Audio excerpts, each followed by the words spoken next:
La météo vous est présentée par Pleinchamp.com. Et coucou Anne-Sophie, c'est Fred et Philippe Verdier. Attention. Bonjour. Ouais, j'ai la pression ce soir. Oh Tu là là. m'étonnes. Il est super gentil, il ne mord pas et il est tout ouïe. Puis je vois que vous êtes bien accompagné. Moi, j'aime beaucoup le monsieur qui est à côté de vous, ma belle. Qui c'est? Oui. Alors, je vous présente Michel. Michel, qui est éleveur de porc blanc de l'Ouest. Alors, d'où venez-vous, Michel? Je viens de Pointe de Bretagne, dans le Finistère, à l'entrée de la presqu'île de Crozon. Alors, est-ce que vous pourriez me présenter rapidement votre exploitation? En fait, j'ai une toute petite ferme, c'est une ferme familiale. Je travaille avec mon épouse et notre fils maintenant depuis 2 ans. Donc, pour garder notre ferme, en fait, on a la démarche de vente directe.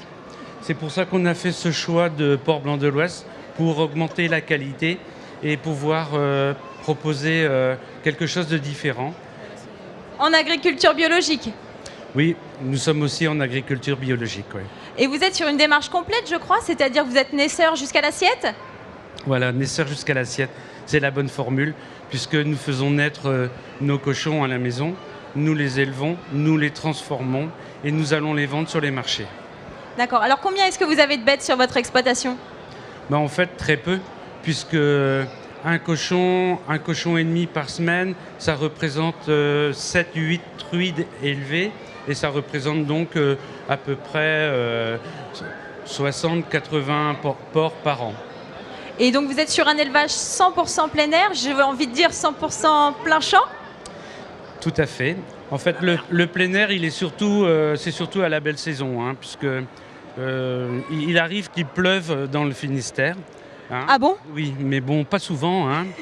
Puis il y a une expression là, il pleut chez les Bretons, mais bon, voilà. D'accord. Et du coup, sur votre exploitation, vous êtes, les bêtes, quand elles sont en plein air, elles dorment en yourte, je crois? Oui, voilà, nous avons des petites cabanes qu'on déplace avec le tracteur et donc on fait un parc tout autour avec le fil électrique et les cochons sont là en liberté sur des parcours à la belle saison, c'est-à-dire à partir du mois d'avril-mai et après on les rentre dès que le froid arrive et on les rentre dans la paille bien à l'abri des intempéries. Et est-ce que vous êtes en autonomie fourragère? Voilà, c'est ça qui est important puisque vous l'avez dit, en agriculture biologique, il faut essayer d'être le plus autonome possible. Parce que ça coûte très cher? Voilà, les aliments, ça coûte très cher. Donc on fait un mélange céréalier avec du blé, du pois, de la févrole et on arrive comme ça à nourrir nos animaux. Et est-ce que vous savez le temps qu'il va faire chez vous demain?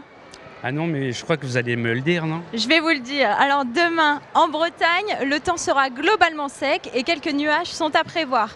Les températures maximum oscilleront entre 7 et 11 degrés.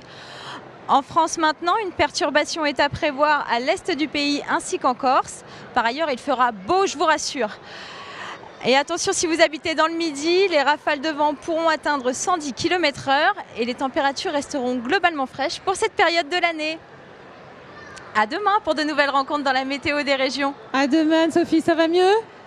Oui, ça va mieux. Alors, vous en êtes bien sortis, verdict, Philippe. Elle est canon, elle est canon. Elle est canon. Oh là là, Oh là là, attention, qu'est-ce qui se passe je vous embrasse, ma belle. Je vous dis à demain. On a un invité surprise sur le plateau du MAG. Il s'agit de Jim.